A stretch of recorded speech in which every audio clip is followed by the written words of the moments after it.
നല്ലൊരു എക്സ്പീരിയൻസ് ആയിരുന്നു. കുറേ ഡൗട്ട്സ് ഉണ്ടായിരുന്നു, അതെല്ലാം ക്ലിയർ ആയി. നാട്ടിൽ സീറ്റിന് ഇത്രയൊക്കെ കോമ്പറ്റീഷൻ ഉണ്ടാകുമ്പോൾ പുറത്തും ഇങ്ങനെ ഒരു ഓപ്ഷൻ ഉണ്ട് എന്ന് പറയുന്നത് ഒരു ആശ്വാസമാണ്. ലൈക്ക് റിസൾട്ട് വരുന്നതിന് മുന്നേ തന്നെ ഒരു ബാക്കപ്പ് ഉണ്ട് എന്ന് പറയുന്നതിനൊരു ഹെൽപ്ഫുൾ ആയിരുന്നു. അവരെ നാട്ടിൽ നിന്ന് അവരെ യൂണിവേഴ്സിറ്റി അവർ റെപ്രസെൻറ്റ് ചെയ്ത് വരുമ്പോൾ നമുക്കൊരു വിശ്വാസം കൂടുതലാണ്. നാട്ടിൽ ഫോണിൽ കൂടെ ഒരു ഏജൻസിയെ വിളിച്ച് പറയുമ്പോൾ നമുക്ക് എത്ര വിശ്വസിക്കാൻ പറ്റുമെന്ന് പറയുന്നത്. ഇതിപ്പോൾ അവരെ യൂണിവേഴ്സിറ്റിൻ്റെ അതേ ആൾക്കാർ വന്ന് പറയുമ്പോൾ ഒരു വിശ്വാസത്തെയാണ്, കുറച്ചുകൂടി ബിലീവബിളാണ്. നമുക്ക് ആ യൂണിവേഴ്സിറ്റി ഒന്നുകൂടി ബിലീവബിളായി ചെല്ലാൻ പറ്റും. ഒരുപാട് ഡൗട്ടുകളോടെയാണ് ഞങ്ങളിവിടെ വന്നത്.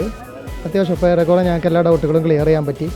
നല്ലൊരു എക്സ്പീരിയൻസ് ആയിരുന്നു. നമുക്ക് എല്ലാവർക്കും നേരിട്ട് സംസാരിക്കാൻ പറ്റി, എല്ലാ യൂണിവേഴ്സിറ്റികളെ കുറിച്ചും സംസാരിക്കാൻ പറ്റി. ഇല്ല, നല്ലൊരു എക്സ്പീരിയൻസ് ആയിരുന്നു. കുഴപ്പമില്ലായിരുന്നു. കുറച്ച് ഡൗട്ട്സൊക്കെ ഉണ്ടായിരുന്നു, അത് ക്ലിയറായി. പിന്നെ യൂണിവേഴ്സിറ്റി നമ്മൾ കുറേ കാര്യങ്ങൾ അവർ പറഞ്ഞു തന്നു, അതുകൊണ്ട് വലിയ കുഴപ്പമുണ്ടായിരുന്നില്ല. ഡൗട്ട്സൊക്കെ ക്ലിയറായി. നല്ലതല്ലേ, നമുക്ക് പുറത്ത് പോയി പഠിക്കാനൊക്കെ ഒരു ഓപ്പർച്യൂണിറ്റി അല്ലേ, അപ്പോൾ നമ്മളത് മാക്സിമം യൂട്ടിലൈസ് ചെയ്യണ്ടേ. പിന്നെ കുഴപ്പമുണ്ടായിരുന്നില്ല, ഇവരെല്ലാ കാര്യങ്ങളും മര്യാദയ്ക്ക് പറഞ്ഞു തന്നു.